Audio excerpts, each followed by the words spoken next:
교회는 오늘 종려주일을 시작으로 이번 주는 예수 그리스도께서 고난을 당하시고 십자가를 지신 고난주간으로 지킵니다. 예수님 생애의 마지막 한 주간 동안 예루살렘 입성과 성전을 청결케 하시는 성전 청결, 그리고 성만찬 제정과 세족식, 겟셋마네의 기도, 또 체포와 신문, 십자가의 처형과 장사 지냄 등의 대사건을 묵상하면서 우리는 그렇게 이번 주 한 주간을 고난주간으로 지킵니다. 오늘은 특별히 누가복음 23장 32절에서 43절의 사건을 중심으로 예수님의 십자가의 사건과 의미를 깊이 묵상을 해보려고 합니다. 이제 저는 박도진 선생의 갈보리의 노래라는 긴 시의 한 소절을 여러분들에게 읽어드리면서 설교를 시작을 하려고 합니다. 마지막 내려덮은 바위 같은 어둠을 어떻게 당신은 버틸 수가 있었는가? 뜸을 같은 치욕을, 불붙는 분노를, 애어내는 비애를, 물새 같은 고독을 어떻게 당신은 견딜 수가 있었는가? 꽝꽝 쳐 못을 받고 창끝으로 겨누고 채찍질을 해서 때리고 입맞춰 배반하고 매어 달아 죽이려는 어떻게 그 원수들을 사랑할 수 있었는가? 어떻게 당신은 강할 수가 있었는가? 이 박두진 선생의 시는 예수께서 십자가 지실 때 그 고통과 아픔을, 그리고 또 치욕을 견뎌내게 한 힘의 근원이 무엇인지를 묻고 있습니다. 우리는 이 질문에, 이 시인의 질문에 그 예수님의 힘의 근원이 무엇이라고 대답할 수 있을까요? 오늘 함께 묵상하는 누가복음 23장 32절에서부터 43절에서는 예수님의 십자가에 달리신 상황과 그리고 그 상황 속에 함께하는 많은 부류의 사람들, 군중들에 관하여 이야기를 하고 있습니다. 33절에서 보면은 해골이라는 곳에 이르러 거기서 예수를 십자가에 못 박고, 이렇게 시작된 예수님의 사건과 상황은 34절 이후에 그들이 그의 옷을 나누어서 제비 뽑을세, 백성은 서서 구경하는데 관리들은 비웃어 이르되 저가 남을 구원하였으니 만일 하나님의 택하신 그리스도이면 자신도 구원하겠지, 이렇게 조롱하고 비웃고 있는 모습을 보게 됩니다. 그리고 군인들도 희롱하면서 예수님에게 신포도들을 주고, 그리고 이렇게 또 이야기합니다. 내가 만일 유대인의 왕이면 내가 너를 구원하라, 이렇게 조롱을 하고 있습니다. 여기서 우리는 누가복음을 조금 넘어 마태복음 27장 39절 이후에 나타나는 이렇게 군중의 무리로 나타나는 또 다른 무리가 있다는 것을 마태복음 27장을 통해서 조명할 수가 있습니다. 그 마태복음 27장 39절 이후의 내용들을 보면 예수님을 십자가에 못 박고 또 그를 괴롭히는 무리들 중에 대제사장들도, 그리고 서기관들과 장로들도 함께 희롱하고 있는 모습을 보게 됩니다. 그렇습니다. 이렇게 많은 무리들이, 또 많은 군중들이 예수님의 십자가의 사건을 희롱하고 또 조롱하는 그런 군중들로 함께 있었다는 것을 성서를 통해서 보게 됩니다. 이제 다시 우리의 본문 누가복음으로 돌아와서 골고다 언덕 십자가 선상에 예수님에게 아주 가까이 있는 두 강도를 우리는 보게 됩니다. 그리고 누가복음 23장 39절 이후에서 십자가에 달린 행악자, 누가복음은 행악자라고 되어 있지만 우리가 일반적으로 흔히 이야기하는 것은 두 강도라고도 이야기하는 것을 교회 안에서도 많이 들었습니다. 그 행악자 중에 하나는 예수님을 이렇게 비방합니다. 내가 그리스도가 아니냐, 너와 우리를 구원하라, 이렇게 비웃고 있습니다. 물론 한 행악자는 그렇게 예수님을 비웃고 조롱했지만 다른 행악자는 또 다른 모습을 보이기도 합니다. 그렇습니다. 만약에 우리가 2000년 전 이런 예수님의 십자가 사건의 한 군중으로 있었다면, 내가 그 예수님의 십자가의 한 군중의 한 사람으로 있었다면 나는 어떤 모습으로 있었을까? 물론 우리는 그곳에 있는 한 사람의 군중이 아니라는 것에 대한 또 천만다행이라는 또 생각을 하게 됩니다. 그렇습니다. 만약에 그렇다면, 만약에 그 군중 중에 한 사람이었다면 여러분들은 어떤 모습으로, 또 누구의 모습으로 있었을 것 같습니까? 네덜란드의 화가 렘브란트를 여러분들은 너무나도 잘 알고 있을 텐데요. 그는 특별히 자기의 자화상을 많이 남긴 것으로 유명합니다. 렘브란트는 이삭의 희생의 이야기나 또 돌아온 탕자와 같은 그 성경의 이야기를 주제로 해서 많은 그림을 그렸습니다. 특히 그는 예수님의 십자가 순환을 주제로 한 그림을 많이 그렸다고 합니다. 그런데 흥미로운 것은 그가 그린 여러 작품 속에 그 작품 속에 많은 사람들 중에 하나로 자신의 얼굴을 삽입해 넣었다는 사실입니다.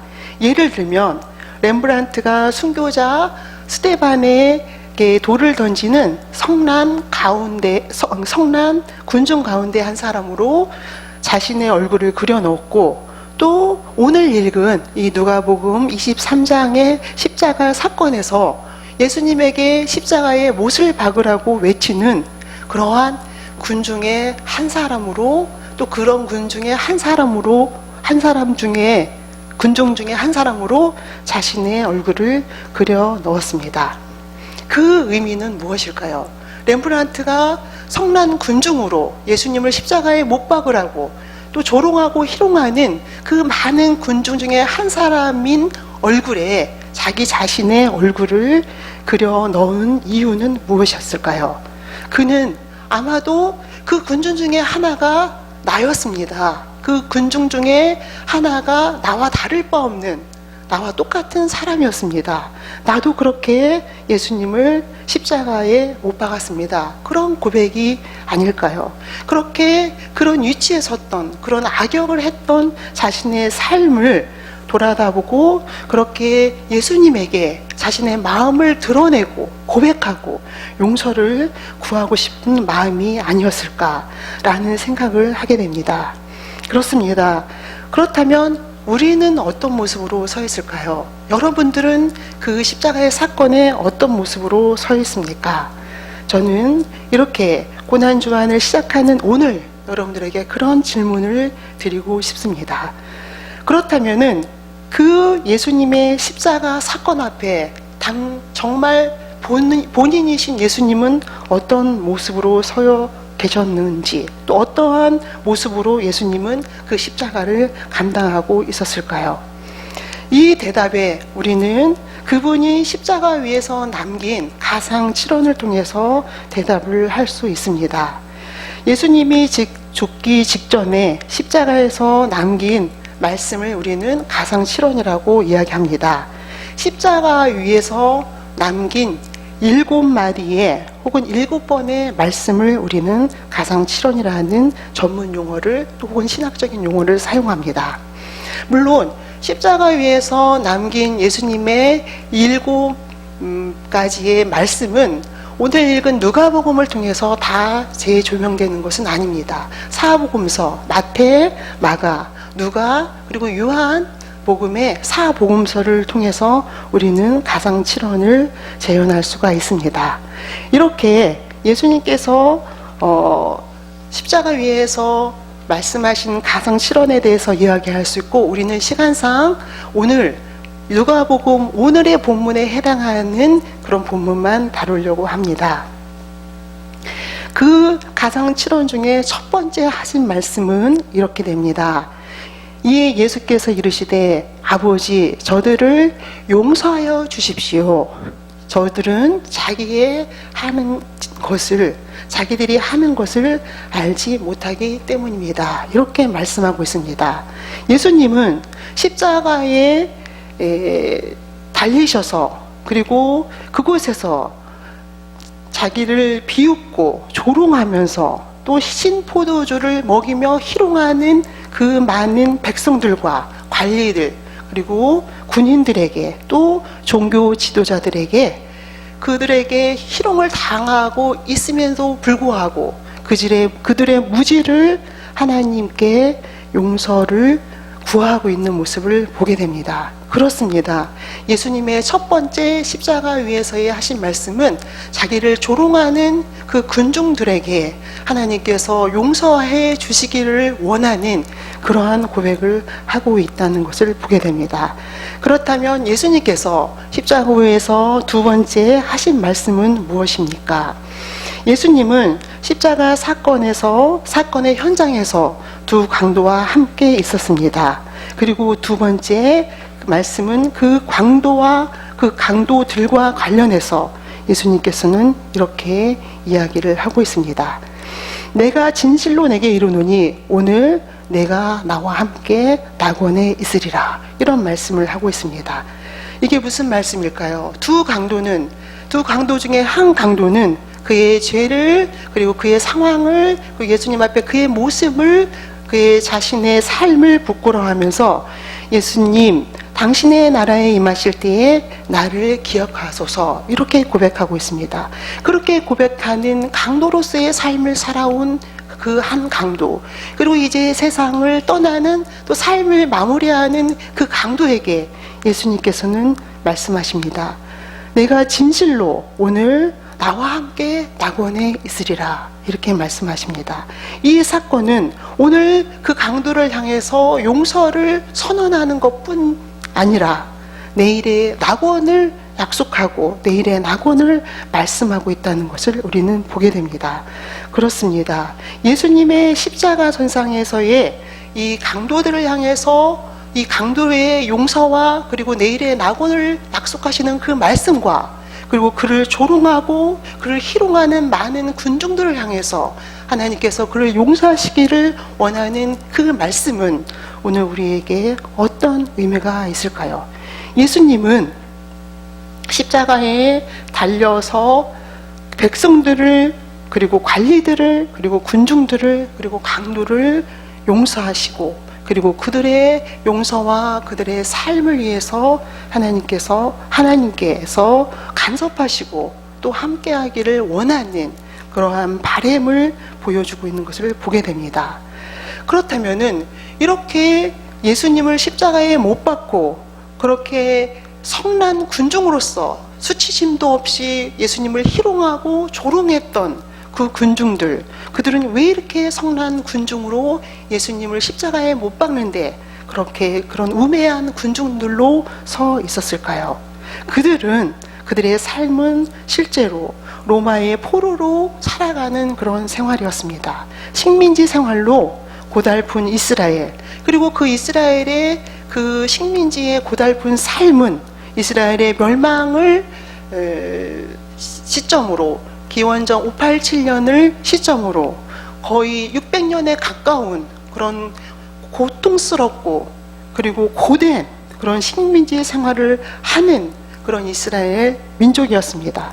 그렇기 때문에 그들은 그렇게 고달프고 고된 식민지의 삶, 또 자유를 상실하고 노예처럼 그렇게 희망이 없어 보이는 다람쥐 쳇바퀴 돌듯이 그렇게 하루하루를 버티는 그 삶이 그들을 어쩌면 그렇게 성난 사람들로, 성난 군중으로 만들었는지도 모르겠습니다. 600년 가까이의 그렇게 노예로서의 삶, 그들의 그런 삶은 그렇게 그들을 이상한, 너무나도 감당하기 어려운 성난 군중으로 만들었는지도 모르겠습니다.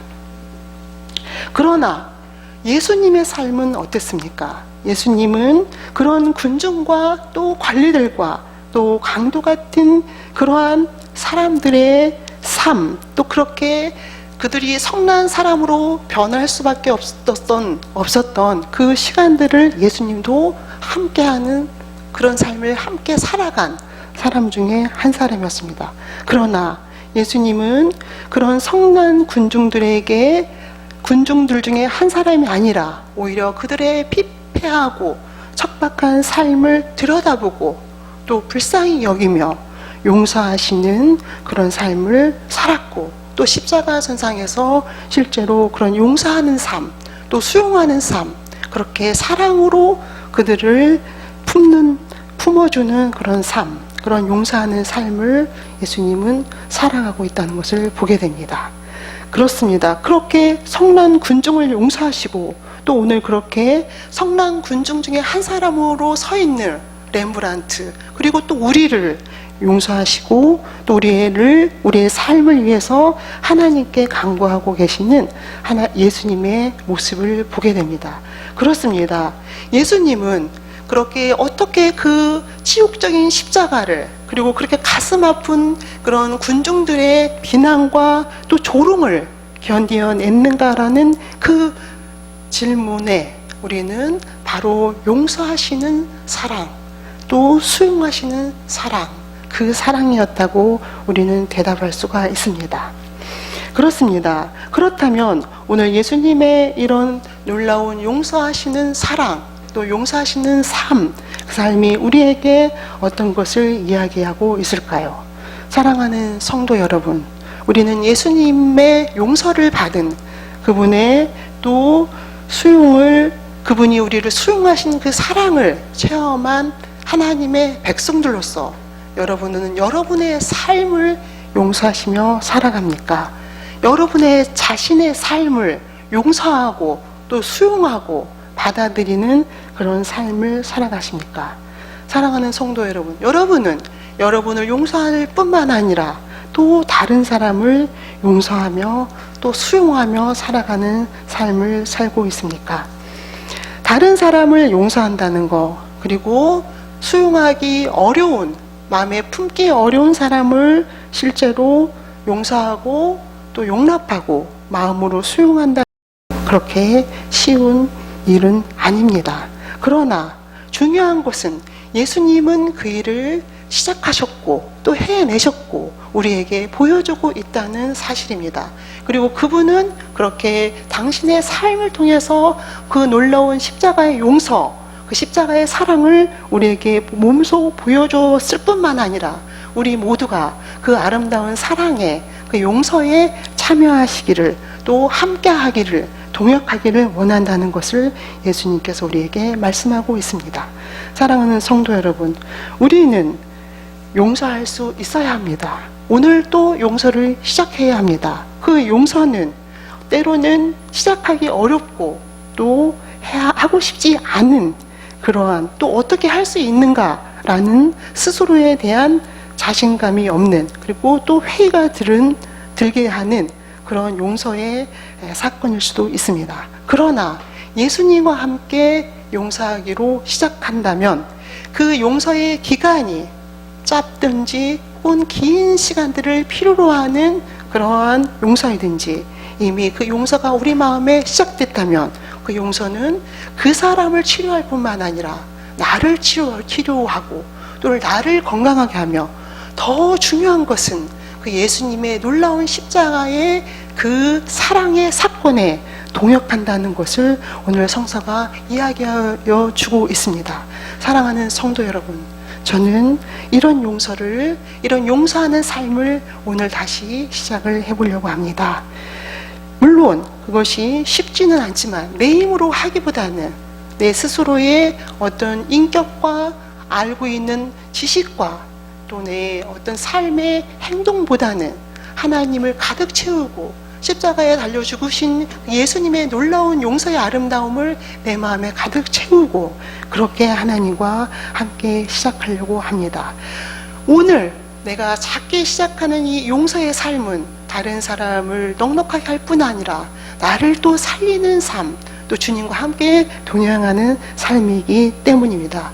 그런 용서의 삶에 사랑하는 성도 여러분들도 함께 동역하기를, 또 동역의 장으로 여러분들을 초대합니다. 기도하시겠습니다. 살아계신 아버지 하나님,